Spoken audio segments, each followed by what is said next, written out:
Hey, you don't look confident, Bo. You don't look confident when you're doing that. You don't look confident. Are you ready for the best Kansas City Chiefs insight? Welcome to the Four Guys in a Bar, sponsored by ChiefsBlitz.com, presented by UnderdogFantasy.com. Here's your Chiefs Blitz host, Nick Athen, with Lou Montagna, Andre Tillman, and Hense He got Todd. the winning Super Bowl touchdown. Okay, got a catch. Anybody could have made that catch. The Kansas City Chiefs select Josh Simmons, offensive tackle, Ohio State. You did it, man. Congratulations. Congratulations. Guys, y'all got it. Comment. Guys, y'all. I don't know what the trade details are. Hold on. Boom! They got Worthy. Xavier Worthy. Isn't that crazy? It's been 11 months since the Chiefs won the Super Bowl, and we're it's gone by so fast. Oh, it's time to piss Dre off. Pull up a picture of 81. Let's do it. Let's do it. Here we go. Here we go. Smith. Rashad Smith. There it is. The Chiefs have done their perfect draft. Dre's gone. I don't know where he's gone. Yo, welcome to the show. It's a Chiefs Blitz night. Breaking down the plays, keeping everything tight. From my homes to the defense, we can be the scoop. Real talk, real stats, we the ultimate truth. Alrighty, welcome to the next edition of the Chiefs Blitz Podcast, brought to you by ChiefsBlitz.com. I'm your host, Nick Athen, with Mr. Hense Todd, Mr. Lou Montagna, and Coach Andre Tillman. We are here on what normally is a Red Friday. I guess it's a Black Friday because the Chiefs lose to the Dallas Cowboys again late in the game. Oh, my line. You stole my line. Take advantage of opportunities. Here we are. The Chiefs are 6-6. They got a mini bye week before they play the Houston Texans a week from Sunday night, and what could be the start of a run. We hope. We'll see what happens. Well, yeah, get that line together. Well, that's a dangerous line. Doomsday shit. Easily said. Welcome to the next therapy session, Chiefs therapy session. Everybody in the chat, everybody watching, listening in, we're listening. So if you've got some things you chest, feel free to go ahead, jump in the chat. Let it rip. Tell us what you're feeling. What you're missing right now. Lou, what are you feeling? You got to smile up before the show. What are you feeling? What am I feeling? What are you feeling, Lou? I'm feeling it like we'll get in, there's going to be a specific section of fact or cap that will definitely address it. But just in general, it's just, now that we're in it, if you say, how are you feeling at 6-6? And, it's just the first question always comes to is why. But now that we're here, it's like you're getting used to it. Okay, these close games that you're so used to winning, making the right plays. Now all of a sudden you're not, and the expectation I think got to the point where it's like we'll make the play. We'll make the plays when we need to. We'll make the plays when we need to. Well, now it's not happening because I think if you watch the rest of the NFL, that these games typically do go that way, and you don't win them all the time. So really, it's tough though. I mean, we've been a little spoiled over the last few years, but hey, you got to take it as it comes and just line up and be ready for the next one. Ready for the next one, man. And hey, in the comments, tell us how you feel about Veach, Spags, Andy Reid. What the Veach? Everybody, you know what I mean? Hey, tell us about your Thanksgiving. How was the turkey? It's a turkey drive. APBs on everybody. Let me know. Today is Pitchfork Day, not Black Friday. It's Pitchfork Day. You stick everybody with it. Hey, if your grandma ate all the turkey and she cooked the turkey and it was dry, you stick her with the pitchfork too. You take everybody down today. So with that said, guys, let's get. Grandma will not go unscathed. Damn. She will be held to account. I don't care how many Thanksgivings you've nailed in a row. You screw up this one, you're out, lady. I don't care. I don't care how old you are. That's the last stuff of the turkey for your ass. You're out of here, Granny. Damn it. Perfection. We expect perfection every time. We do. So, hey, I know y'all missed me. Thanks for all the prayers for my family and everything. I'm glad everybody's doing well. Yep. Everybody's doing well. So with that said, let's get right into our sponsor, Underdog. Let's talk about Underdog right now. You can play 5 and get up to $100 in bonus entries. Check your local state to make sure you're eligible. You can win up to 1,000 times playing the pick higher or lower game. Win money playing sports. What better deal is that? So we make it pretty easy around here at the Chiefs Blitz Podcast. All you got to do is hit the QR code that you'll see on the screen here in just a second. There it is. Scan it. Set up your account. Make sure you use promo code Chiefs Blitz. Deposit your 5. Play your 10 or whatever it is, 5, 10, 15, whatever it is. And if we hit 100 subscribers for the year of 2025, I'll be giving away this Johnny Robinson, Emmitt Thomas, Len Dawson, Willie Lanier, Bobby Bill Hall of Fame football with case, free shipping, and another $100 gift prize of the Super Bowl 4 era. All you got to do is play. Just takes 1 entry. That's all you got to do to be eligible. But again, we got to get 100. We got a little work to do. The contest will be over. Use the promo code Chiefs Blitz. Yes, at the end of the Chiefs at Raiders NFL game, the door will close. So we'll see what happens. See what happens. So with that said, Hell of a prize. I know we got a lot to get into. The Chiefs keep winning, losing, winning, and losing. They're losing. They're not winning. They're losing. Winning. I'm talking about one. They're doing both. They 6-6. So they doing both. The last 4 losses. So with that said, should have been 4-4. They're lucky. Yeah, we got what I like, on the show. Lou got fact and cat for today. What do you have up for us today, sir? Oh, I thought we were going to highlight some of Nick's tweets or messages during the game. I think. Oh my God, that's the real one there. That's the real factor, Cap. Let's let people weigh in on those. Okay, fine. Anybody want to comment on any one of my tweets? A good insight on what we did with Nick in the middle of the game. So we're not your typical therapists, So Nick, that is not a safe space for you to just unload. We will hold you to account. So hence, go ahead and put those up. Oh my God!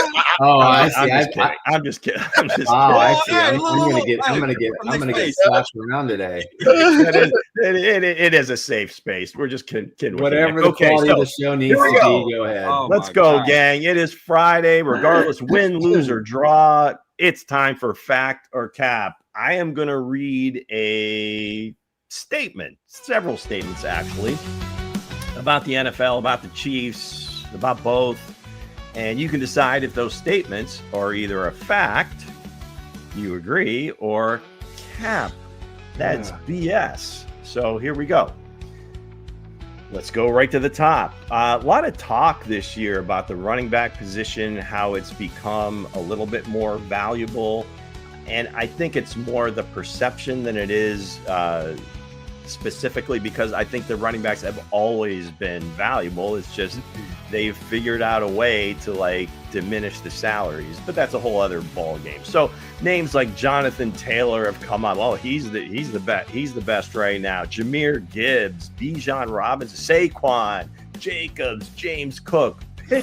Pick whoever the hell you want. Kareem Hunt. The bottom line is, and the statement is, the old man Christian McCaffrey is still the top back in this here National Football League. Fact or cap? Hensley. I have to say that's a strong cap. You know what I mean? I don't think he's right now. He's the best, because you only good when you're available, and he's not that available that much, right? He's Hasn't missed a game. Hasn't missed a game this year. Not this year, by the way. Throughout the years, he's not that available. So I have to go with Gibbons. Gibbons from Detroit, maybe because he's my golden jacket. Gibbs, he's my golden jacket kid. So I wanted him to be in the Chiefs uniform. So, hey, I have to say Gibbs. I know Taylor is doing what he's doing, but, the blueprint is out on him, what Spags did to him. So, hey, I have to say Gibbs for me. Nick. I'm going to go fact. He's been the most consistent year in and year out when he's been healthy. He makes that offense go for the 49ers. I love Jonathan Taylor. Let's see what he does this week against the Houston Texans defense after basically laying an egg against the Chiefs a week earlier. But McCaffrey, you know what you're getting every game. He doesn't have days off. He doesn't have games off. He makes plays constantly. So I'm going to go fact on this. Your boy, hell yes, a fact, man. McCaffrey is the 49ers offense, guys. He's their offense. He's their plug. He's their guy. You know what I'm saying? We know about killers, but hey, when CMC's out there, man, he changes the whole dynamic of that offense. So I'm gonna go with fact. It's CMC all day. That's man. it. That's my boy. Yeah, big statement there from Coach is that he is their offense, but it's not just he's their offense. It makes their offense pretty damn good, right? Yeah. You can look at different stats and so forth, but the one that I always look at, okay, total touches. Mm-hmm. He has nearly 800 yards rushing and nearly 800 yards receiving. His 81 receptions, I think, is only surpassed in the NFC. It might be the NFL right now by it's either Jamar Chase after last night's game. I think it was Jamar Chase kind of passed them there. But I mean, obviously he plays wide receiver. He's a running back, offensive weapon. You want to call him. So yeah, we're sticking with fact on this one. Christian McCaffrey still the guy. All right, number 2. Of course, yesterday was Thanksgiving. I think one of the coolest things that the league has done is make it a Madden celebration. And they went out of their way to maybe give the younger fans a little bit of closer look to what he was as a player, as a coach, right? Before he, became an announcer, before his name was on a video game that has just kind of changed the landscape of everything. Awesome, right? Watching him slice that turducken with his hands, absolutely epic. It's amazing. And that used to happen because he was either on Fox or I think CBS had the NFC right. Back in the day. It was either Detroit or Dallas, so he would give it away. Well, now you've got three different I guess platforms, if you will, because now we have streaming, but you have 3 different platforms and they're all giving food away, right? It's kind of overdoing it, in my opinion, but the statement is this, okay? The food giveaways have now become overdone and disgusting. Fact or cap? What the hell? Hensley? I'd just say, you kind of threw me off with that question. That's an out of left field. No, that's out of left field. But I thought we was going about Matt and the ducking. Yeah, I thought we was going about the ducking. I thought you was going to go. What the hell is that? Yeah, it's a great picture. You got 6 legs. It's got all sorts of different animals combined into one. This is good. What I'm saying is what they're doing now has just become gross. That looked like some shit off Alien. Yeah, I just say fact because it's like they had the crab, the crab legs or crab in Baltimore, in Baltimore. Then they had something else. I think they should have just stick with the tradition of Madden, what he did, because this is something that he brought up and keep the legend going. And it's just ducking. I don't know how they made that. I don't know. They surgically put the leg. It's turkey, duck, and it's chicken inside of a duck. And we know what it is. It's just the fact that it has 6 legs. I'm not eating shit with 6 legs. Man, I don't know what the hell. Fuck beast.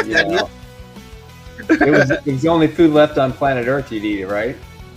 Well, I'm a vegan. Oh, sorry. You still probably eat it if you're that last person on Earth. Did we get a response from Hense? Yeah, I said fact. Fact. All right, Nick. Sure, fact. Why not? Yeah, I mean, I think it is a little crazy. I mean, I love the celebration of John Madden. I love the John Madden, trophy, all these things. It's great. Let's just leave it there. Let's just remember his life for what he did in the broadcast booth, his impact on the coaches, especially Andy Reid. I'm good with all that.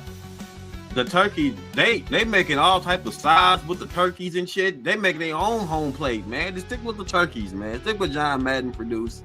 I don't know about that 8-legged beast. I don't know what the hell that is, man. But hey, Let's stick Well, with they did. Well, yeah. I mean, they did that with Madden did introduce that because he wanted at a certain point they would like Emmitt Smith or Barry Sanders gets the leg, and then the offensive lineman, which he's a big fan of. And by the way, Coach Reed did a voiceover. I think it was on NBC for John Madden, which was dead on, beautiful.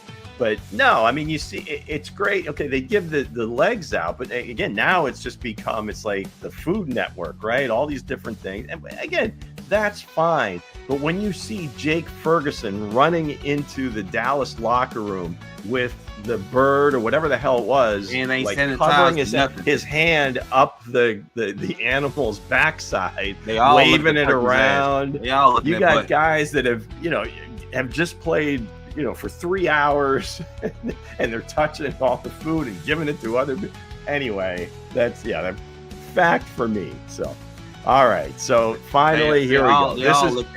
This is where the therapy is going to get turned up a notch, and hopefully this stays civil and nobody gets into a fight. Okay.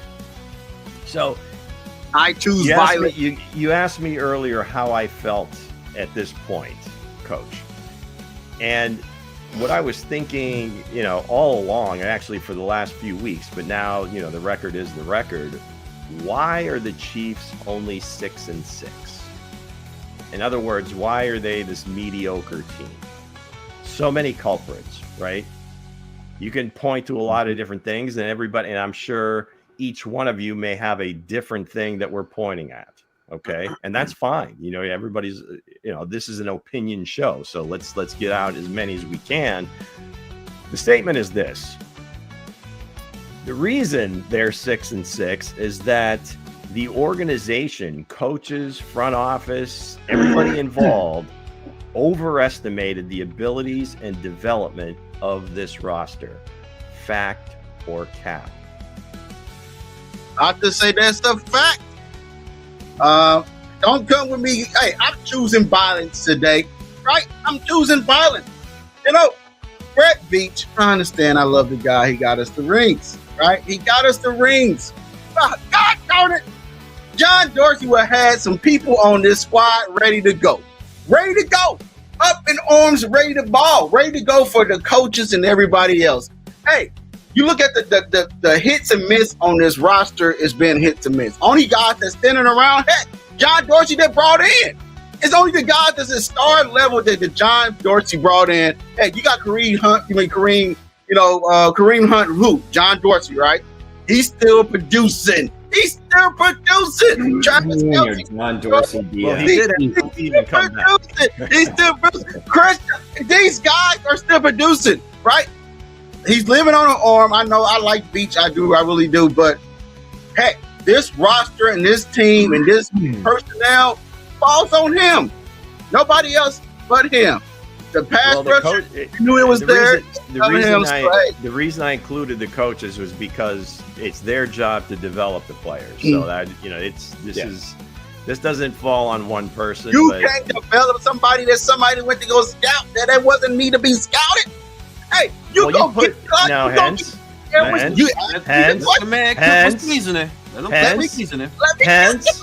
Hence, you put gold jackets on a lot of these guys. Don't forget that. After every draft, as long as I've known you, you've put at least 3 or 4 gold jackets on every one of those draft picks. He did. Can I finish? Go ahead. Look, I didn't put a gold jacket on Clyde Edwards-Helaire. Taylor, I would choose. I get that. Okay, I get that. But there are some that you did. I didn't say go get UFU, wherever his name is, that ain't touched the field yet. I said go get another guy. That's Gibbons. He was down there. But hey, we sit here and we look and say, hey, the trophy. Gibbs was the 12th pick overall.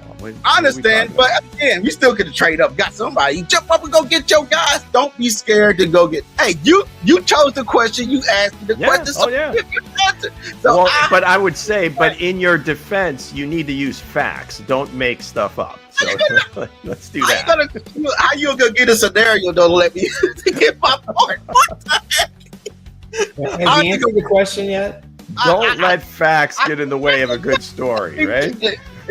I got to say, I say facts, Dad. I say it's a fact. It falls on these two. It falls on Veach.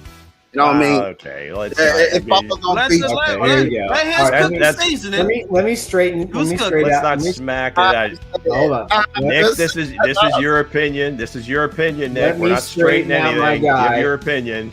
Red Veach has 3 Super Bowl trophies. Christ, are we gonna have the same argument every time? Let's stick with what's on the paper. Lou, they chose violence, Lou. It's chaos. We chose it. We know the results. We're talking about this team, this particular team, 2025 Let it out. Come on, Kingdom. Make sure that he understood the difference. 3-0. No, that's what I'm saying. I'm saying I understand the difference, but I said this year, the talent of this team falls on Veach. The talent on this team was overestimated absolutely fast. Okay. They brought in, they made no decision at running back, thinking Isaiah Pacheco would somehow be able to see the lanes, cut back, and be a 1,500-yard runner. Like I said, they brought in this team. Hold on, you've had your. Hold on. I just got it. The only person they brought in was Clyde. The only thing they brought in was Clyde Edwards-Helaire and said, "Hey, it's the same guy, but a different number. We give you the same guy with a different number. Here he goes." Maybe the results would have changed. I'm just saying. New look. Go ahead, Nick. I don't even know where to begin. So let me clear the decks here. Okay, the bottom line is this: these two guys have equal responsibility. Okay, for over-evaluating the current roster. They made a conscious decision to do one thing, which was a good one, to fix the offensive line. And I think with Simmons and with Moore and hopefully Asa Poole, I think they probably have taken care of that offensive line issue because Kingsley Sumatea has been brilliant so far this year. Right. But no running back, no Justin Reed type safety. Cook has not played well consistently in his entire career. Game to game, outside of his rookie year, he has not been consistent. That's fair. That's a problem. Trent McDuffie is too short. Can't go against big physical receivers and have big results. So at the end of the day, and George Karlaftis in the last 2 games has had 0 tackles and only a single hit in the backfield. They're paying this guy $85-90 million, and he's done nothing this year. So the only 3 players I think on this roster the Chiefs can afford are Patrick Mahomes, Travis Kelce, Chris Jones, and I would say probably Rasheed Rice at this point. Other than that, so that's an overvaluation. 100%. All right, Coach. It's the goddamn defensive line. I'm going to go with coaching. I'm going to go with coaching, man, for real. I think it falls on the coaching. It wasn't an either line. or. I mean, did they overestimate the talent and abilities of this roster? Did they overestimate the talent of the roster in a good way or a bad way, Lou? So that's what you're asking me? Well, overestimating. It kind of answers your question. Nah, I'm just saying, man. We put too much into it. I guess you could say they overestimated. I guess so. I guess so. But damn all that. Let me get my take. The defense line coach ain't what the hell. I just wanted to clarify. It comes to the coaching, guys. The coaching on the D line is horrible. George getting paid all this goddamn money for what? Haven't even smelt the pressure. Haven't smelt the QB's feet. You know what I'm saying? Chris Jones had his ups and downs. We talking about the Chiefs season. Chris Jones season been up and down. And of course, Charles Amanda who been crying and crying. He haven't did shit. I haven't did nothing. So to me, it falls on coaching. The division line coach for me, man. Yeah, it certainly I put a lot of thought into this one because I'm just looking at kind of the way the games have rolled, and you can point to a lot of different things in terms of play calling, some of the decisions on the sidelines. But every game and every team has those, right? And when everybody starts pointing to, well, this particular piece, that particular piece, it's kind of like nitpicking, and you can do that again in any NFL game, right? You can watch the game last night, Cincinnati and Baltimore, and see, and just looking at the Baltimore side, like they look lifeless. They look, I mean, just like, and what do you say? I mean, the coach has been there for all this time. The organization, great organization. What's happening? So, yeah, it's got to be the overall. With some players, I think they were expecting them to take the next step, and they obviously haven't in a lot of cases. And then some of the veterans where you thought maybe they were to a certain level, you know, there's going to be a little bit of regression. So you can go a lot of different ways with this, but I think overall, if you just had to put an umbrella on this, I believe that, yeah, they did kind of overestimate the abilities and development of the entire roster because of, again, some of the decisions they made, and now they got to live with them. So there you have it, folks. Keep it rolling there in the chat. If you have more ideas and so forth, let us know. Hence, sure, if you see one that is worthy, we'll put it up on the screen and we'll talk about it. But yeah, a lot of the Black Friday version of Fact or Cap. Keep the season going, guys. Excellent job, Lou. Needs to shop that turkey shit. Come on, let's They go one for you, Luke. So should have traded for Brees. Desmond? It's Howie Roseman. But that's okay. That's his MO. You know, I'm going to give you the real deal here. Yeah. He may have, if he had the ammunition, if you would, or if Veach had the ammunition that Howie would have, and you can just speak to that, where Howie's kind of always thinking of the next draft early on, accumulate picks so that you can make those moves. So. Made for worship, Cowboys fan here. Don't hate the Chiefs, but y'all are annoying trying to steal our chant of how about them Cowboys. You need to get your own. Made for worship. That's a take. It started in Dallas. It started in Kansas City. Well, it was Jimmy. Dallas. Well, Jimmy Johnson back. I think it was in the early '90s. I think during their first Super Bowl run. I think that was a thing. How about those? So yeah, you probably have something to it there. Yeah. Yeah, there's there's room for road. If they can have a Preston Road trophy, they can share the chant. But hey, the Cowboys kicked the Chiefs' ass yesterday. It's all. They did okay. I mean, the Chiefs' offense was playing. The offense looking good. It's still about how about those Chiefs? Cowboys can go eat 3 legs turkey all they want. Put the hand up the turkey ass. We don't give a care. We still gonna come out at the end and finally get away. Listen, they all licked a piece of that ass. So they all. You can tell it's definitely a very typical Friday. Made for worship. We appreciate you coming by. Stick around. But yeah, that is true. Cowboys. That is true. There've been others like the Saints with Who Dat, the Bengals make it Who Day. I mean, I think at one point back in the 70s during the Love You Blue, they had a song, Houston Oilers, Houston Oilers, and then all of a sudden, not too long after that, the Dolphins had basically the same tune, but it was Miami Dolphins. That sounds the only one with really original ones, and because they're grained into my head from being a kid, and the Steelers having all their songs. Eagles fly on the road to victory. That's one chant I hate. You was there. You heard. Go Cowboys, man. Go Cowboys. That's all I got to say. Go take the Eagles. Run the table.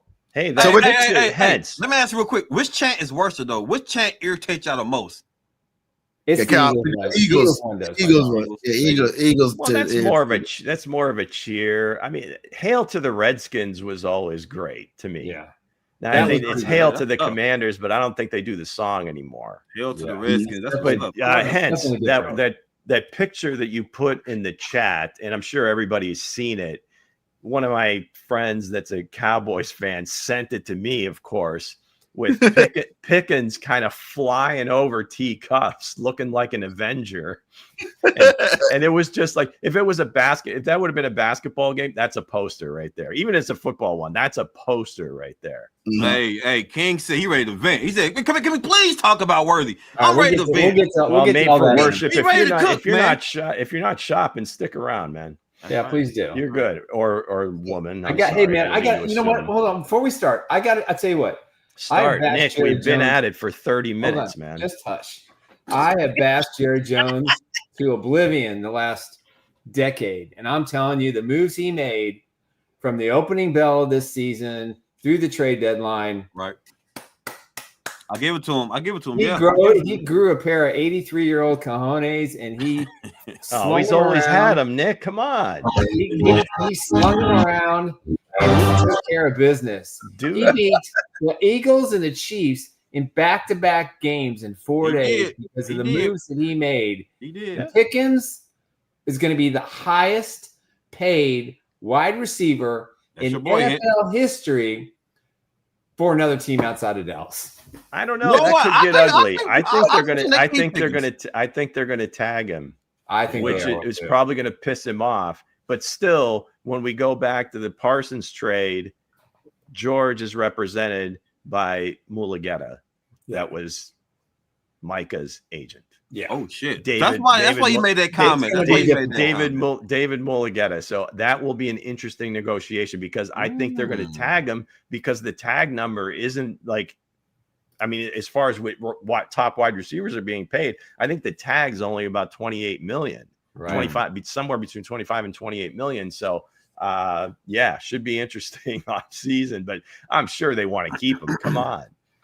I'm not saying they don't want to keep him. That was the best trade. I think he only gave up a third. Yeah, that was it. Steelers thought they were getting getting rid of him and getting a third round pick. Then they turn around and pay, and they give the money that they would have given to Pickens to DK Metcalf. What? That goes back to my statement, right? Brett Veach, you had him sit down. You took Sky Moore. Oh God, stop. Well, forget about that. Why do you spend so much time in the past? You took Sky Moore. Okay, so if we're gonna let Nick not bring up the past tense, you can't invoke previous draft differences of opinion. But it wasn't. Again, maybe it's just me making too much sense. But it wasn't George. They weren't saying that George Pickens, the player, was better than Sky Moore. I think, like most teams in the league, didn't like his character issues. Man, there were no character issues. Come on, man. Okay. Yeah, there were. A lot of the league. You know what? He hasn't shown him in Dallas, so props to him. Yeah. Okay. Let's move on. Let's get to the stuff that meet. George is a great player. Okay, Brother Raven. We have another flyer in here. You see that one, Hence? Brother Raven, 43% for the playoffs. Is that for the Ravens or the Chiefs or that's who? The Chiefs. He got my Dak is finally grown. What was the other one? He's just throwing them left and right. Look at that. Dude, is that Patrick in a Batman suit? So let's get right into it. The wasted opportunity yesterday. The Chiefs had it. They could have won this game. They could have been out there up front, but the opportunity was wasted. So let's get into the first question, Lou. All right. So is the Chiefs 6-6 Chiefs only path to the playoffs winning out? And for those of you scoring at home, that's going 5-0. 5-0. All right, let me tackle this first because I'm usually the most negative sometimes of the crew. Listen, I think I can't remember which Casey Starr mentioned this earlier, which writer mentioned today, but the Chiefs keep saying they're champions and they've acted like champions and they've had a remarkable run. I mean, one of the best in NFL history.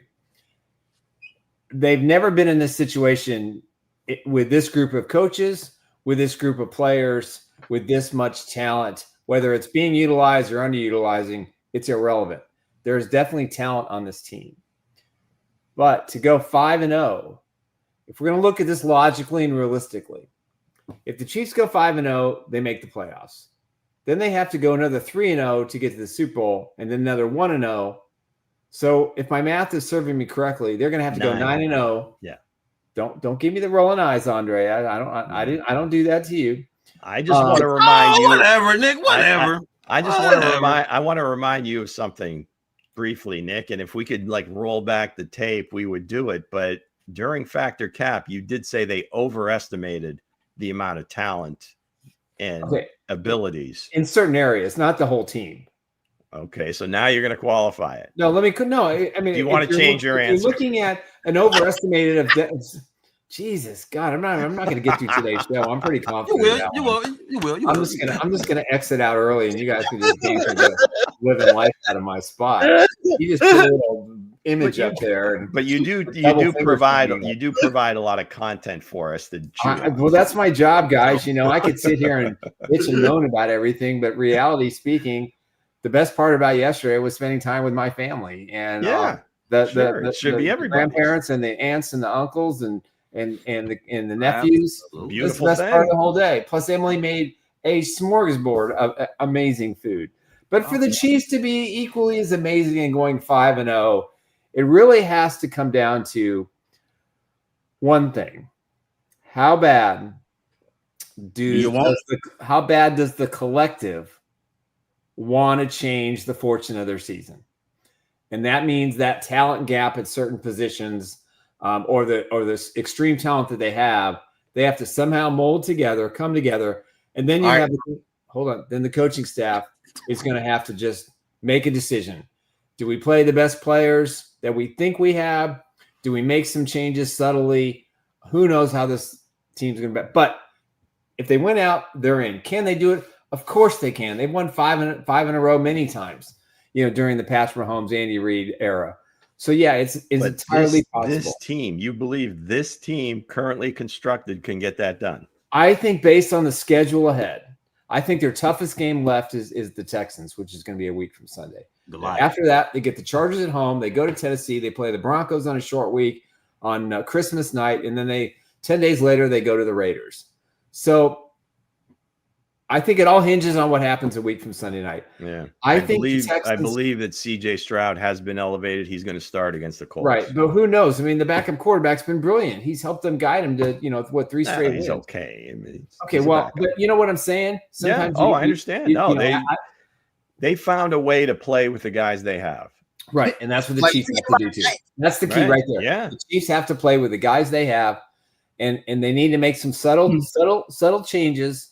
No doubt. And I think they can do it. So the question is, I think that's their only path. They go 4-1. They lose one of the next 3 AFC games or 2 AFC games. Yeah. Too many other things have to happen. Now the Ravens looked terrible against the Bengals last night. The Steelers probably going to win that division by default. Bills are going to play this weekend without the starting tackles. Don't sleep on the Bengals. And then, the Bengals only have a 1% chance. I mean, that would have to be that's all they need. Epic fail. I think the Colts have a quarterback with a fractured tibia who's starting, and the Broncos probably have a good chance too. But I think the Chiefs can do it. Will they do it? A lot of factors are in play. Yeah, I think to the question. Now, again, I guess specifically just to clarify, because that's kind of what we do here. But is it the only path? They have to go 5-0 to make the playoffs. I think that's kind of the need of the question. I don't think it's because some of the teams are going to lose. I can see the Colts losing. I can see the Colts losing out. You know what I mean? I can see the Texans coming. I can see Baltimore, even though they had that hiccup last night. I still think the Baltimore Ravens will win the division hands down. I really do. I really do. I think they just had a hiccup game. You know what I mean? So other than that, man, can they win? Do they need to win all the way out? With this team, you got Patrick Mahomes.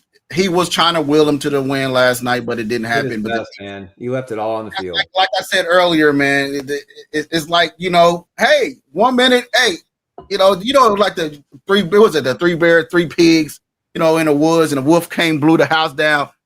All this is what the Chiefs is right now, right? they build this roster this year, and a lot of teams that had to pull the house down, and they kept rebuilding it until they figured it out. But I don't think they're gonna figure it out. I don't even see it. I always been optimistic, but at this point, man, hey, the defense is like they shooting each other in the foot. 1 minute defense play good 1 week, 1 minute offense play good another week, then the defense play bad. So do they have to win out? I don't think they do, but they realistically they have to. They got to win out. But other than that, I can see the coach falling out. I can see the other teams losing too, and somehow the Chiefs are the 7th seed. But when they get in the playoffs, everything is 0-0, right? 0-0. If they get there, they're still the favorite. They're going to be the favorite. The season is get there. The season is the season. The playoffs is the playoffs. So 1 minute. But other than that, I feel like they realistically in the locker room they got to win out because you don't know that this team don't have no identity at all. Mm-hmm. None. All year we've been looking for the identity. You know what I mean? We can't find a match. It's not there. So go ahead. The only question of the day. We've answered all the other ones that we have so far. So go ahead, Coach. I'm gonna say take this, us man. home. I'm gonna say this, man. Now here's the thing, is guys, we've been saying Chiefs went out for the last 4 weeks. Damn it, them Chiefs have been they haven't, right? Mm-hmm. The killers in the room was a damn defensive front, which I stated. Everybody was stating about running backs. The Kareem Hubbard getting 4 or 5 yards per carry, right? He can get the job done. That's not the issue. The offensive line played well. They played very well until those key guys got hurt. The biggest issue for the Chiefs to go 5-0 is the defensive front. Chris Jones cannot do it by himself. He cannot do it by himself. He can't because the back end, McDuffie got beat. Why? No pressure. Watson got beat. Why? No pressure up front. It's going to take that. The Chiefs cannot get for them to make it to the playoffs. And Bo would say it's a new season. Oh, that look good, but you still got to get pressure on a goddamn quarterback because in the playoffs, defenses win games in the playoffs. It's all about the defense, right? So there's no pass rush. There's no 5-0. We're not even having this goddamn discussion. You know what I'm saying? So for them to go 5-0, it's going to take a great effort from the defensive front, man. Yeah, if you look at the teams ahead of them, they've lost to all of them, right? Right. They lost to Jacksonville, they lost to Buffalo, and they have one loss against the Chargers. Okay, now you've also got a loss against the Broncos. So, but fortunate thing is you get to play those teams each once. You got Houston. Absolutely. I mean, you talk about must wins. This is probably the first one that you say, yeah, if they lose this game, it's going to take complete chaos the last 4 weeks of the season for that to whip around. And the thing is, at that point, even if you get in the playoffs, they need to find something. And we came across in one of these comments that they have to figure out a way to win with this collection of players. Right. They have to find some sort of consistency with this collection of players. And it is so hard right now. And again, the standard is what everybody compares it to, and pretty much the standard that they set. And I think I've been saying it for a couple of months, where it always looked kind of easy for them. It was just a matter of executing the plays, where now it's just a chore. Every drive seems like a chore. Even if they get a big play, it's like the rest of the drive is so choppy. How many times would they had to score touchdowns on 2 4th downs, right? Mm-hmm. So now again, they did execute. Go for 4th and 3. They did execute in the red zone, 4 out of 4, whatever, which is outstanding. Right. But the rest of the where some 3rd downs where you don't convert and you don't keep possession of the ball, the defense has to go back out on the field. Say what you will about how the defense played, but I'll say it again. The best way to play good defense is to not play a ton of defense. And they were on the field, it seemed like a lot. If you watch the Cowboys drives, they looked so simple, so surgical, kind of the way the Chiefs looked, the way the Chiefs looked back in the day. And I think that's where maybe the coaching part of this comes into it, is that maybe Andy is calling the same plays thinking that, yeah, we've got better receivers. We still have Patrick. Why isn't this working? So, that's a bigger question. But the bottom line is, I think they will have to win 5 because of the losses they have against teams that they could potentially tie. Before we go to the next question, I'm gonna go back to what Lou said about the Cowboys looking surgically. You know why they look surgically? You know why they look good out there? Because guys, they 2 guys and said, "Hey, these are the guys we're gonna stick with." Remember, I said last week and a week before, there's too many people on the field that you can't get chemistry with. There's too many guys out here you can't get chemistry with. That's what the Chiefs are doing. If they don't have if it's Rice, let it be Rice. Let it be Rice and Kelsey. Let it be these guys and go. But other than that, man, we'll get to the next question because I will finish that question on the next day. Let's go.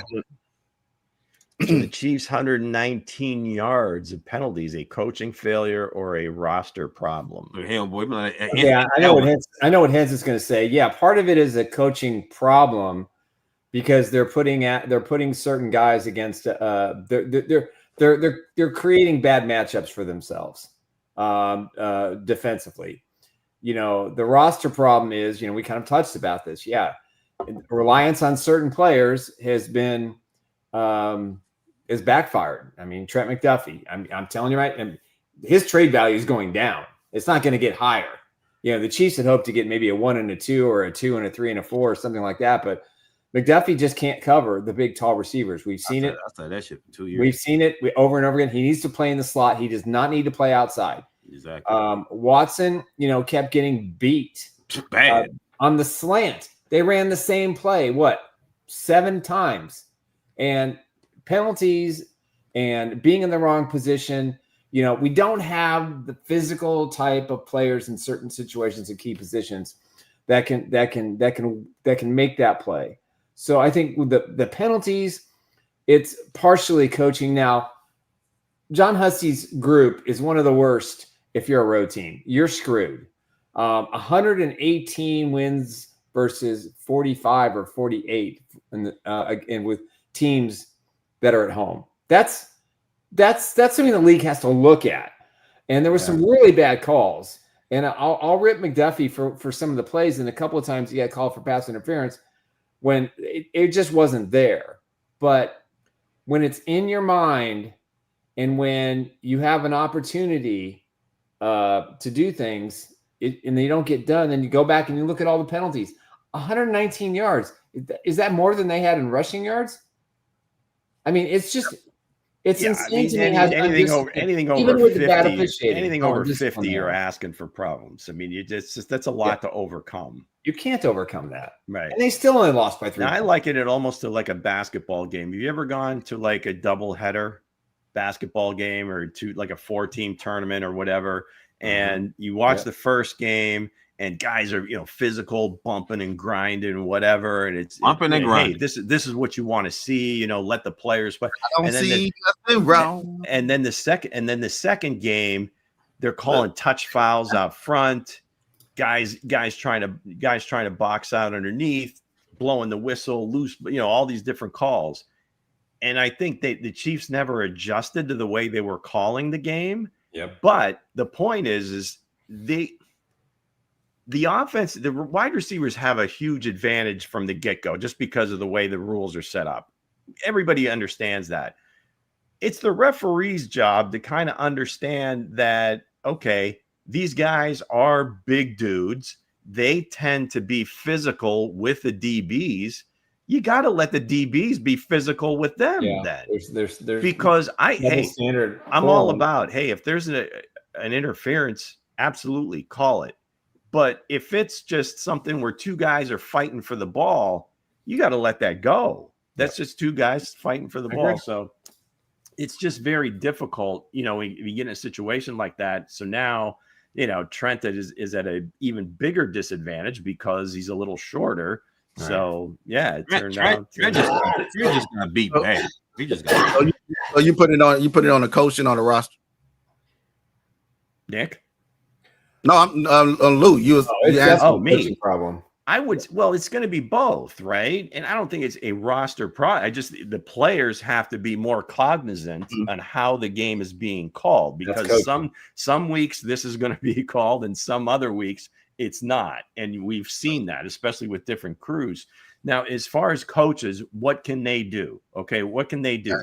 During camp, they bring in referees. So what you have to do is call those penalties in practice, right?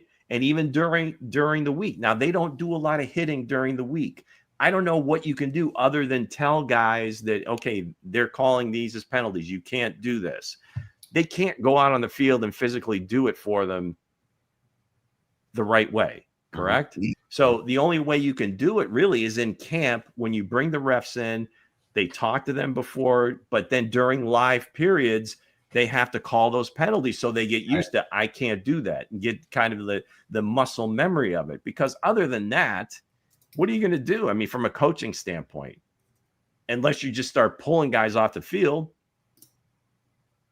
I mean, that's really the only thing you can do is take playing time away from him. But if it's a judgment call by the referee, there's nothing you can do to the player. I mean, that's just so I'm going to say it's both, but that's kind of a cop out. But I think it really is. Yeah. I say the roster. I think it's technique and fundamentals, man. I'm probably sure this coaching staff coach these guys up very well. I'm gonna have to go to the roster, man. Individuals, they know you get paid good money to go out there, man, to understand the play calls and the rules and whatnot. So I'm gonna stick with the roster, man. Like McDuffie, you know exactly what you can and can't do. You know what I'm saying? Like you stated, he's a smaller DB. You know what I'm saying? Sometimes they have to make pull and tug. Mason, they had to pull and tug sometimes because he's short, he's small, so you had to get a little physical on his end. You know what I'm saying? Right. So if you look at it, man, to me, I believe it's on the players, man. It's on the players. I say it's on everybody: the refs, the coaching, and the roster. It's on all of them because you look, the refs out there. You know what I mean? The refs out there called him pass interference on Worthy when he's not blocking he run into the guy. When offense, they run into a guy all the time, right? They DBs and running backs, wide receivers are running into the guys all the time. You know what I mean? Then you call that play, that flag on Worthy there. It was needed. Didn't even need to be called because there wasn't no pass interference on offense at all. He didn't go block the guy that was covering Rice at all. It wasn't that type of deal. And also with the coaching side of it, you know what I mean? If you seeing your guy get his ass kicked out there, that's right. If you see him get turned into McDuffie to McNuggets, if you see this happening out there, you go put another guy out there. You say, hey, I'm gonna move you out of this spot. I'm not gonna let you out here and get embarrassed on national TV and get beat and let everybody see that this is a weakness that we have on our defense. A coach gonna say, hey, let me get you out of this game and let you get your head straight and let me get somebody else over here. Put in Nall Williams' heck. Put him over there, let him, because when Nall Williams was covering CD Lamb, we wasn't having that problem. So put him back in his slot. You know what I mean? Put him in his natural position. I know he's out there. He wants the contract. Him and the you know what I mean? He want that contract, so he want to be known as an outside guy. Until he came into the NFL, he's never played inside. The first time he played inside was his rookie year. But again, I hear what you're saying, but that's not. But that's the thing he was good at, right? Right or wrong, and that's what he made his Pro Bowls off of, right? Well, that's when they also had L'Jarius. But he made his Pro Bowls off corners. I think if they felt like that was a thing, like he could actually, they could have other guys play or be the outside corner. They would do it, but just unfortunately now they're not. There's too many guys on the roster that they don't have confidence in. I mean, we talked earlier about the rookie class and everything like that. You look at this rookie class right now. You've got Simmons that, he's had the season that he has. Lott is injured. Brashard Smith, they won't put him on the field. Noel Williams, they won't put on the field. Jalen Royals is inactive every week. It's come back to coaching. If the guys ain't gonna get the play, to your point, Hense, I think if they had confidence in those other guys, they'd put him in. But they don't. If that's your star play, that's your best defensive back, and I would think he getting beat. I understand, but the entire coaching staff believes in him. Those are other professionals out there. You're going to get beat, and you're going to get beat a lot if you're playing against those types of receivers. I don't care who you are. You watch boxing, you're going to sit there and let your fighter get his ass kicked, or are you going to throw in the white towel? You throw in the white towel, say, hey, well, this is 11, this is 11 on 11. He saved you. I'm saying he was getting beat. So you had to save him, like, all right, I'm going to put you inside the slot. I'm going to let you do this. That's not saving him. They've got more games to play. You don't want to lose them. Today is not your matchup. CD Lamb is not your matchup today. They knew that before the game started. I mean, that's just they did a good job.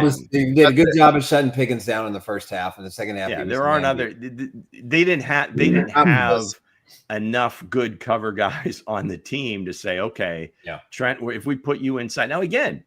You have somebody like CD will come. He'll run some patterns out of the slot. You'll see George. He'll come. He'll run something out of the slot. So were they playing a lot of man? I think they were playing a lot of zone. It doesn't even matter where you put them at. To Nick's point, where you're saying that Jalen Watson is getting beat on the slant, I think in a lot of those they're playing zone and he's playing a certain leverage. Yeah, you would have liked them to be closer to Pickens, but again, if the defense calls for him to play and then the inside guy is supposed to take away the passing lane, it's more on the inside guy. They put Connor out there and got his ass slayed, boy. Right. I'm just saying, man. Let's get to the next question, Luke. All right. Should Mahomes stop being a distributor? Wow. Okay. Man, that's deep. And just force feed the ball to Kelsey and Rice. Seems like he's doing that. All right. What do you think, Nick? Well, that wasn't the question I came up with. So, wow. I think, whoa. I think someone changed the play. Pay no attention to the man behind. So what Hense is trying to say versus what I said earlier today. The all-powerful Oz. I called a run play, but he threw it. It's not a matter of force feeding the ball to Kelsey and Rice. What Mahomes has to do is that Mahomes needs to take control of this offense. When it's 4th and 3 twice, you tell the coach no, and you keep the offensive personnel out there and you make your point. You're going to go for it. Andy Reid just succumbed to, I think my defense can do it, when the defense hadn't shown they could do shit in the entire second half and in the second quarter.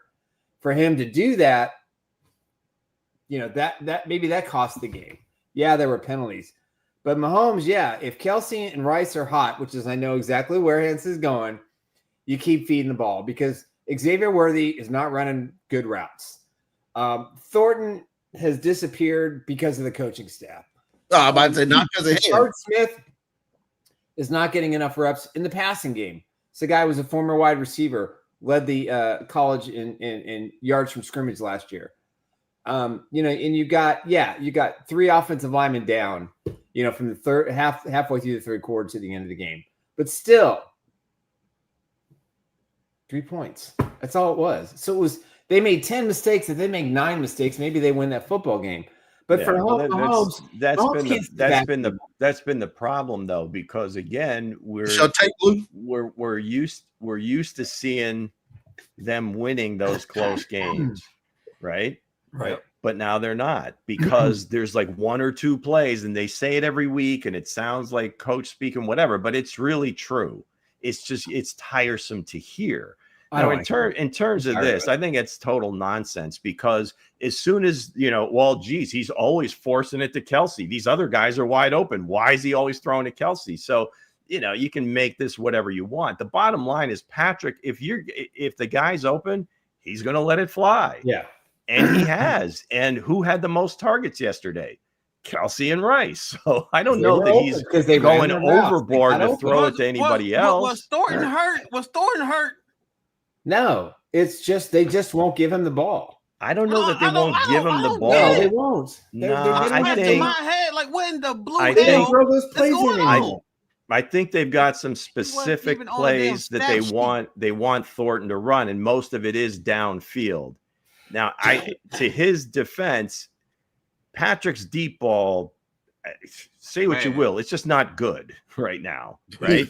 He's just not. I mean, it's just way too hit and miss. And I'm not talking about contested catches and it's just kind of a jump ball. I'm talking about guys that have a step or two, and it's just they're just not connecting. So, well, but in terms of this, I would say Patrick pretty much. Sometimes he fixates on one, but for the most part, if the play pops open, he's going to throw it to that person. Well, I'll say this. Go ahead, Drake. I'll let you go. I already know you about to cook. I already know you about to do your thing, man. Let me go ahead. I'm going to let you cook at the end, man. Distributor, that's when Patrick Mahomes been like that all season.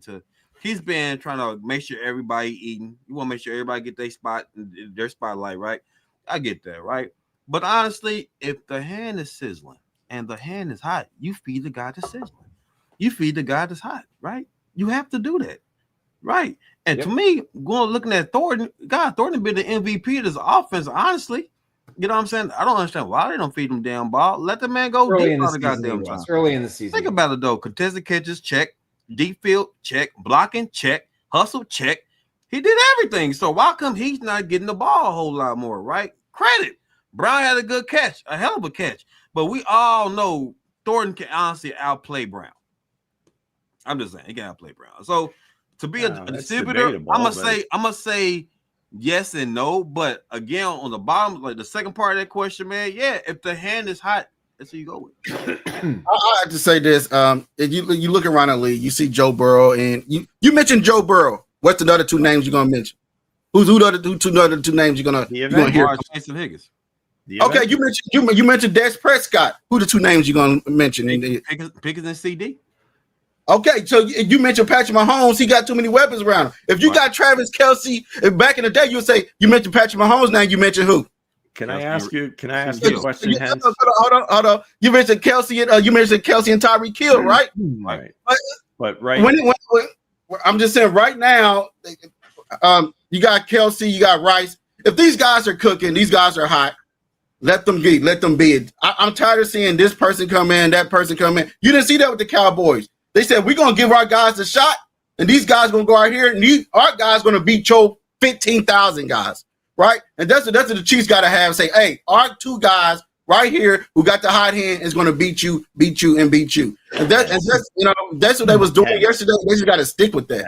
I understand the comparisons, but if you're telling me that you take CeeDee Lamb and the way Pickens is playing this year, Chase and Higgins, the Chiefs don't have two guys that even come close to any of those guys. Kelsey's the number one tight end right now, right? But again, he's nowhere near the level of those other four guys.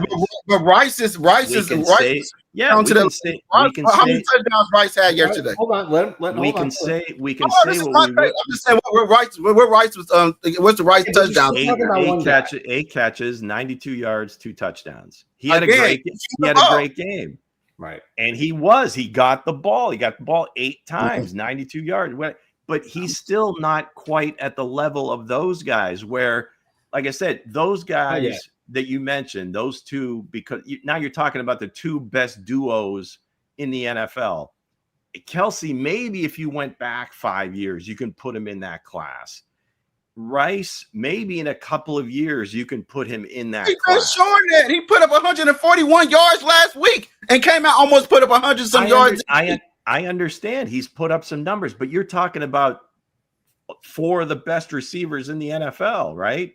I'm just saying, like if they had that level of player, you would see the distribution shrink, right? It would be to those guys. Kelce isn't that player anymore. Rice kind of is getting there, but you've got these other players you've drafted in the first round, and Xavier Worthy. You want to see him step up. Now, maybe he's hurt. He can't step up. But the point is he's out there, but he's out there, right? Mm-hmm. So if he's out there and he's open, Patrick throws him the ball. So I don't think this is a huge problem. I mean, it's more moving the ball and being consistent with all the pieces. I don't think it's too many people. There are not enough people getting open is what it is. Yeah. You can't get open if you ain't running or if you're not if the same guys ain't out there and they don't have that chemistry, right? Patrick Mahomes, like you seen it yesterday when he took that sack, the guys is on the goddamn field that was not chemistry. He had 11 seconds to throw the ball on that snap. Hold on. If it was Tyreek Hill was out there in Patrick Mahomes screaming, he was out there before he took that sack. He was standing there for a long time, right? And then he took the sack. Guys are not getting open. You go back and look at the play. Guys are standing there running in circles, then standing there. You got to get the guys that's on the same chemistry as you, right? Tyreek Hill was on the same chemistry for months. They work out in the offseason. Hold on. What I'm saying is other guys that's out there practicing with him multiple times. If he had the same guys that's practicing him all at once, the same guys that practice him all at once, the same two, the same three, then you will see the better chemistry right now, but you don't see it. Well, that's why you have chemistry. Do they see the game the same way? Do they feel things the same way? That's I think to me is chemistry, because I don't think Patrick is really missing on anybody in the intermediate areas and the short. To me, it's really just the deep balls, and that's more on him. I don't think it's the players that are running those routes, because they are getting open a little bit. He just, for some reason or another, I don't think it's the guy. I think it's just how he throws the deep ball. And I don't know who said it yesterday, but they were talking about some of the better deep ball throwers, and they kept talking about Jordan Love. So that would have been who? Brady. Yeah. So it would have been Brady talking about how it's like that number 3 ball, the moon ball, almost like Russell Wilson, who another one that is known as a good deep ball thrower, gives the receiver an opportunity to track the ball, run and go get it. Where I think Patrick, it's a little bit more low trajectory and a little bit more speed versus that kind of the higher ball. So I think that might be part of it. But that's more on Patrick than it is the receiver to me. Yeah. Everybody in the comments section. Get a big time receivers coach, and that room will be a lot different. Wow, you're entitled to your opinion as far as Worthy being useless. I don't think he's useless. No, he's not useless. I think he's. This is a show to cook, man. Hey, let your voices be heard, man. No, absolutely. But as he hit the heights that we expected him to, not yet. Is it about an injury or 2 injuries actually he's dealing with? Maybe. We appreciate the comments, but I just don't agree that he's useless. You the one said Miko Hartman. Next question. That was Luke. Well, that's I said. That's kind of the way it's trending, and I that might be more out of usage. Yep. Just the way they use him. So, and that again could be because of the injury. They're trying not to have him running in traffic. I don't know. He had an opportunity to make a big play in that catch where he didn't turn around and look for the football, and it was too late. So he's got to come back to the ball. I don't know. Yeah, it is what it is. All right, let's move on. Go ahead. Should the Chiefs use their caps? Do you have him on Instagram? I mean, have we started the ball in motion? You just ask him if he wants to be a Chief, and if he does, tell his agent. The Chiefs use their cap space to sign free agent Christian Wilkins immediately. Hey, do we know if he's healthy? The guy said he's not injured. He said it's a rumor that's out there that he's not injured. Healthy and ready to go. Healthy and ready to go. The Chiefs need this. Chiefs need help up front on defensive line, as Coach said. When you go back to the 5-0, you want to win 5-0, you got to give help immediately. And the only guy that's out there that's sitting there is 26 years old is out there just sitting there waiting. And he was known as one of the best D tackles up there with Chris Jones, Aaron Donald, and all those guys. Is sitting out there waiting just for somebody to get him. Hey, as well. You know what I mean? Hey, go out. I don't care about what he did, all the other stuff. It's about if he tongue kiss another man. Who cares? It's about winning right now, right? You want to win. Let's ask Josh Allen about Christian Wilkins. It's all about getting back to the playoffs, right? It's all about getting to the playoffs. So you go get the best guy that's out there that can help you now. So if this was John Dorsey, I know John Dorsey would probably make I know that he would go make this move. But that's back on you. And I think that's your favorite 2 words in the English language. I got a question for trades. hit you with I a don't loaf want to of see bread. that finger wagging Hit you anymore. with a loaf of bread. Get that Matumbo out of there. He said, "I'm bopping y'all with a loaf of molded I have a bread." question. I have a question for you, Hense. I'm just joking. I know you are, but who does John Dorsey work for right now? He don't work for nobody. But other than that, maybe the Patriots. Maybe he's secret getting talent for Patriots. I don't know. That's what I heard on the underground. Well, but, he does have a connection there. That's Ron Wolf's son, and Ron Wolf was his mentor.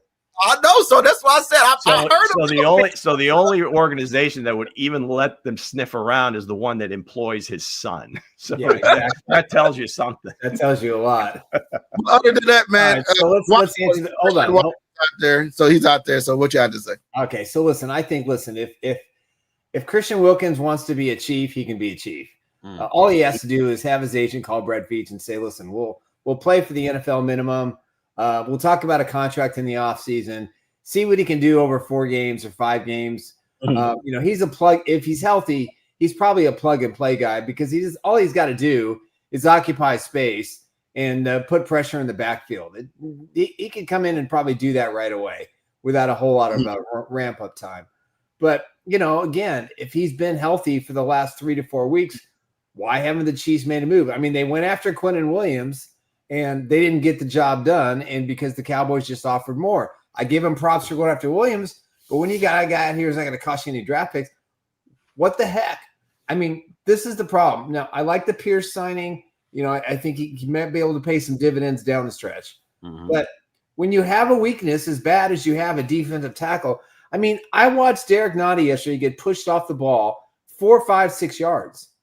He has no ability to penetrate. He doesn't make any plays. And we gave him the draft pick for a guy that we didn't re-sign as a free agent. He's wearing 92 now, Nick. So I saw him make no matter some what tackles number in the he wears. backfield. He's not the answer. No, he's not.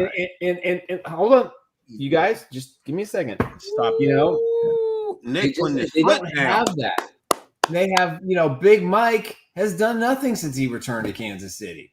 The problem is when you're you that were a big Mike proponent, though. I love Big Mike Pennell. We all I love Mike Pennell. He's one of my favorite They Chiefs. cut him for a reason. But they cut him for a reason. He's not making plays. Yes, he came back because Chris Jones wanted him back, and that's fine. Yeah. But they have had no solution at nose tackle since the season started. They tried to get Norman Lott, and they forced him to gain a bunch of weight when he didn't have the body, the leg, the leg strength to be able to add 8 or 9 or 10 pounds. I think that's a horrible rumor, Nick. No, that's not a horrible rumor. It's not a rumor at all. Nick's sources is always right. No. They're not always right. Trust me. But no, I think they asked him to gain weight. He's already injured in training camp. So listen, the bottom line is this. If you've got a massive weakness, you have to address it.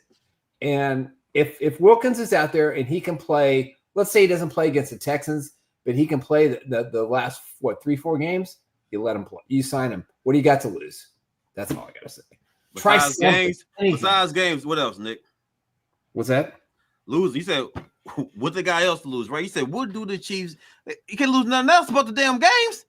So we hope like hell he can come out there and be productive. Hopefully they give us just make a stop here and there. That's it. That's all you got to do. Shit.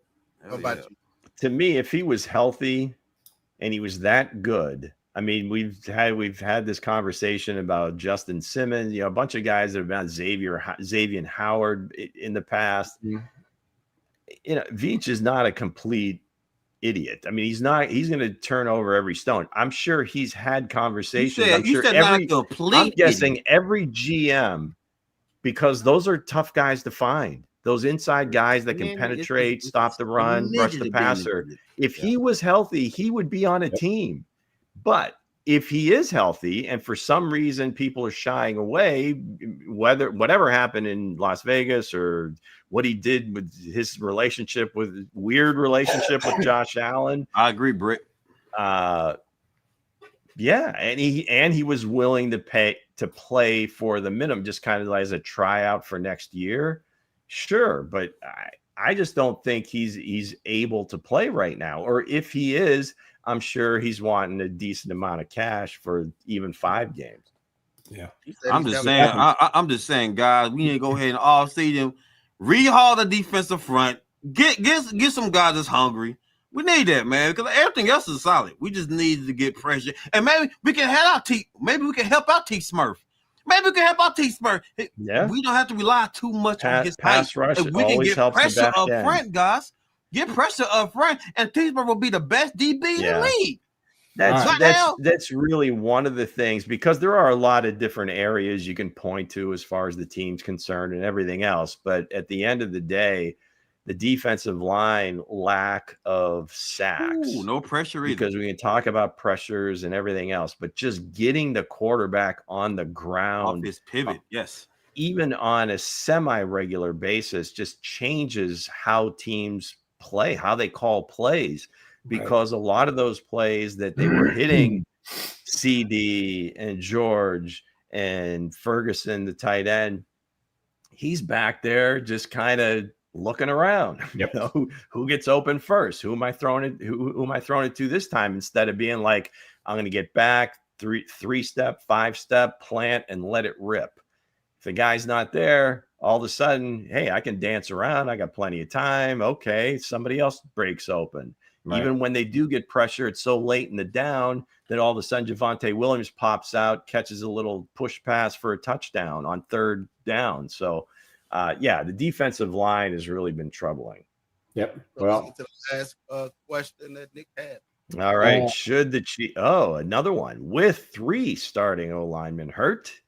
Is rookie? Oh man, this is definitely from the mighty and powerful Oz. I know, no question. Is rookie Asa Pole the Chiefs' most important player? No, that's not how I formed the question. Just so we know, that is like a complete change in what the question. Hey guys, that was all Nick. That's all Nick, man. That's all Nick. No. This is his stuff here. You know what? Hold on. I'm gonna quote. Here's the question. Yes, King Mo. Yes. Where is it? Where is it? The 3 guys. My topics. Hold on a second. Turk Wharton, Joe Tooney, with Simmons, Smith, and Taylor Reed. out. This team would be much different with those. Hold on. Guys. Is it time to play Asa Pole? So yes, it's you time. Twist it any way you want, Nick. Come on. You twisted my words. Who's the pure enjoyment of yourself. Who is doing that? That's okay. You've had a rough week. I'll give it to you. No, honestly, I think this kid was lights out in practice. They should never cut him. They were lucky the Jets did him a favor. Right. He's the future. He's the future starting right tackle for the Kansas City Chiefs. Ask yourself a question, Nick. I don't mean to interrupt, but I'm going to interrupt. All right, anyway. Go ahead. You're going to interrupt me anyway. So I got to leave in 5 minutes anyway. So it is what it is. Go ahead. Let me have it. I don't want to say have a bad O-line. It's not a very good O-line. If he was that good, why in the hell would they just release him outright? I'll tell you why. I think the Chiefs and the Jets thought they were going to get a deal for Breece Hall. And I think this was a partial consideration of let this guy go on a Thursday. Let's take our chances. It would really help us out. Maybe they give a different draft compensation. I think there were conversations with the Jets. That's just me. But I think if you look at his preseason, you look at even the Chiefs admitted they made a mistake. They were able to get him back. He's a massive guy. He played great in college. He was their best offensive lineman in through 3 preseason games. He didn't give up a single sack or a single pressure in what I think 40 some odd snaps, 52 snaps, something like that. So at the end of the day, he's their future at right tackle. We don't know how bad the injury is to the elbow contusion of Jawan Taylor. We know Jawan Taylor is not coming back next year. So they need the cap space. Get him out there, see what he can do. You put Jalen Moore at left tackle and you make Wanye Morris the swing tackle. I think that's what they have to do. This gives them size. It gives them strength on the outside. And the interior of the line, I think even with Caliendo replacing Smith, is good enough to go after some of the best pass rushers they're going to face in the Texans and with the Broncos a couple weeks out later. So is he starting next? Do you believe he's going to be getting snaps this week? You don't need to. Oh yeah, in practice? No. I mean, will he be on the field on next Sunday? I think he's going to be on. I think he's going to get snaps next Sunday. Okay. Absolutely. All right. Wanye Morris does not have the footwork. He got his ass sit. They sit his ass down. They sit his ass down. I agree with Nick, man. What? Nothing hurts. I agree with Nick. Nothing else hurt right now. Right? You know what I mean? Hey, I agree. Hey, must be the holiday spirit. You know what I mean? Hey, no, it wasn't a holiday spirit. It was my spirit watching Wade Morris get his ass kicked yesterday. That was my spirit. I said somebody else need to come in to save this quarterback. Save our guy. Hey, if the 6'9" was a 6'10", 6'11" guy that can get out there 300 some pounds, come out here and man up. We just need you to buy Patrick Mahomes some time. Be the most famous. Hey, everybody seen Bodyguard with Whitney Houston. You know, hey, be the bodyguard. Not the other way around, but hey, be the Kevin Costner. Pick up the Chiefs. Pick up the Chiefs. Hey, Poe. Pick up the Chiefs. Pick up like Buddy did Whitney Houston, man. Pick up the save this season. We need somebody out there. Wade Morris is not that guy, and you can see it on Patrick Mahomes' face yesterday, right? You seen it when Wade Morris got pushed down. Patrick Mahomes looked back at him like, "Dude, you again." Come on, this head. You know what I mean? You again? Come on, man. But this has got to be done. You know what I mean? If Josh Simmons is gonna be out, and Josh Simmons, I think, played his butt off yesterday. Now, some of that pass blocking, I think that was just a great block. He just put the man down on his back. That's what you're supposed to do. That's what I want to see. I want to see nastiness, and that's what he did yesterday. You know what I mean? Even though Kareem Hunt ran into his elbow and took him out the game, but other than that, man, I think Poe need to get out there and start, man. Let him be the guy. I'm with him. All right. Man, listen, Issa Poe need to start. Nick glazed over this guy. He been glazing over this guy since the beginning of the season. And let's face it, Bo glazed over my gold jacket since they signed him. Bo been glazing over Wiley as well. He been glazing over Wiley as well. You know, everybody got their glazing guy. You know what I'm saying? Miles Galati. But Issa Poe came back to the kingdom because of Nick's voice. He heard the spirit of Nick's voice. He said, "Let me come back to thy kingdom." That's what he did. So now Thickums then went down. He then got pushed over. Now it's time for Issa Poe to go out there and save us. It's time for Mahomes to be Mahomes again. And the only savior we have is Issa Poe. Now, Nick, I believe in him. I believe the guy's tall. He's sturdy. So I'm going to go off what Nick say. If he go out there, I think the Chiefs go out there. I think they shut down Will Anderson. I think 30 other teams passed on him. So Brit 22K. Is there a return date for Trey Smith? I don't believe the team has announced one.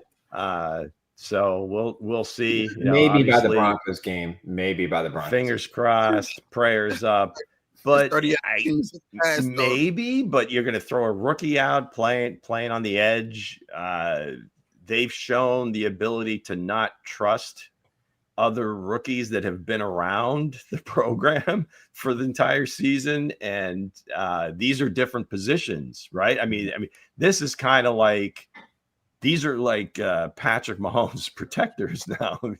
Now you can say like, well, hey, Wanye Morris ain't it. And these other guys ain't it. So, hey, if Asa's ready to roll, absolutely, sure, why not? Like you said, what do they have? Hey, look, what you mean by 31 teams passed them over? 30 what other trying teams. to say?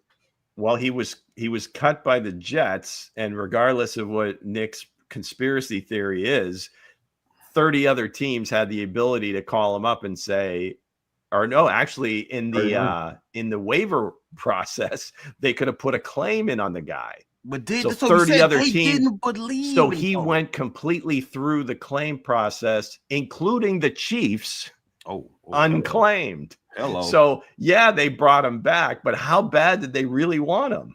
So all right. But final question of the show. If he's playing well, let's go. All right. Do we see Dameon Pierce next weekend against his old team, the Houston Texans? I'm going to say affirmative.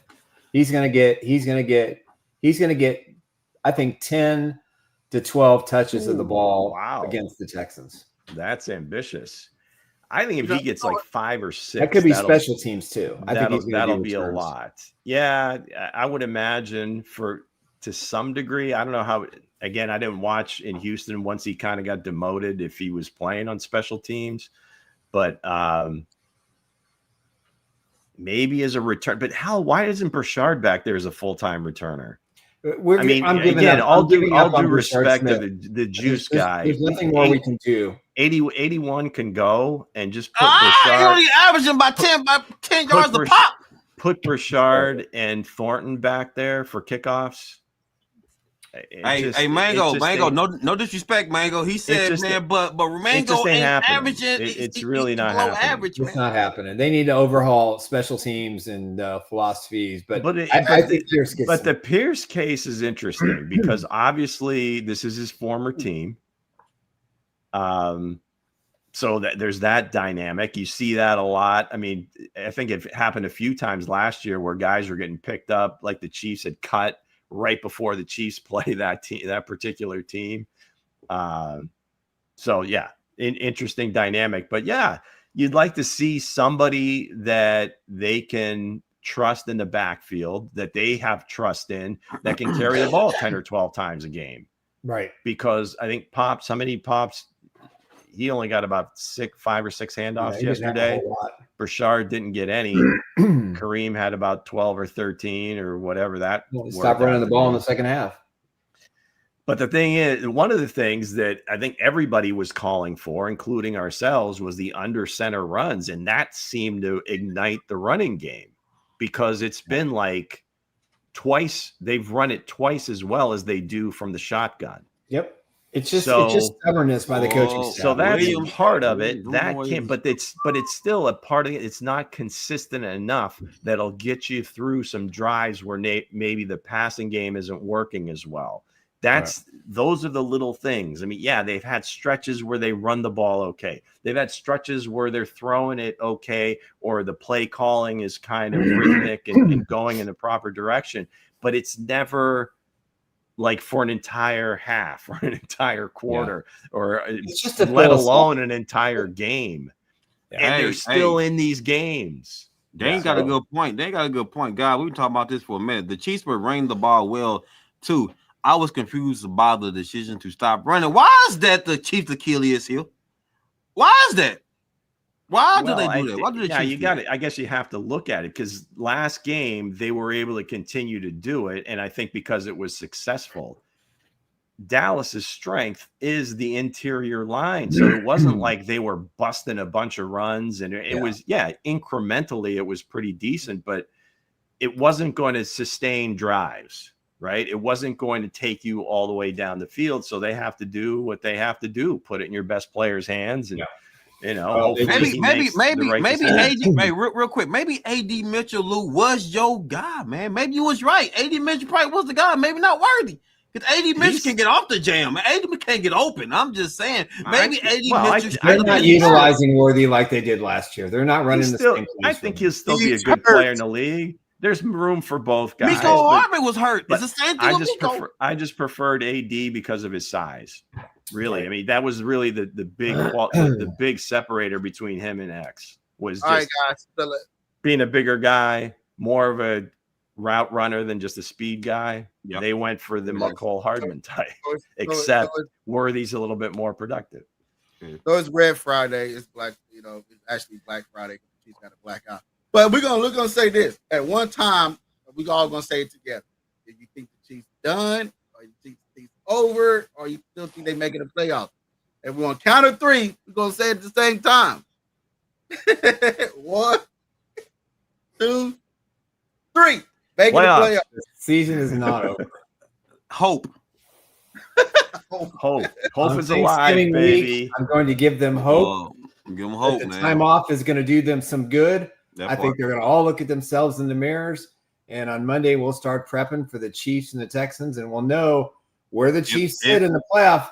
Hey, the Chiefs gained ground yesterday, and they lost. Hey, Issa Pope might be the guy, the savior to stop that juggernaut of a defensive front. Looks like another newbie, Spal Spinuzzo, 42-73. Choke nothing. That's right, Sal. They didn't choke. They got beat. I mean, I think you're absolutely on better teams won. The 6 losses, the better teams won. Just that simple. All right, guys. That's going to wrap it for this edition of the Chiefs Blitz Podcast. Check out ChiefsBlitz.com for all your news. And also don't forget to check out our shop, ChiefsBlitz.com/shop. If you're looking for the holiday presents, We got a lot of great memorabilia for sale. Yeah, if you're shopping, yeah, absolutely. Lou, Andre, my brothers, you have a great weekend. No doubt. We'll be back on Monday at 1:30 Central Time, and we'll start looking at what's left. Shenanigans. What's next for our beloved Kansas City Chiefs. Everybody have a great couple of days. See you on Monday. Get this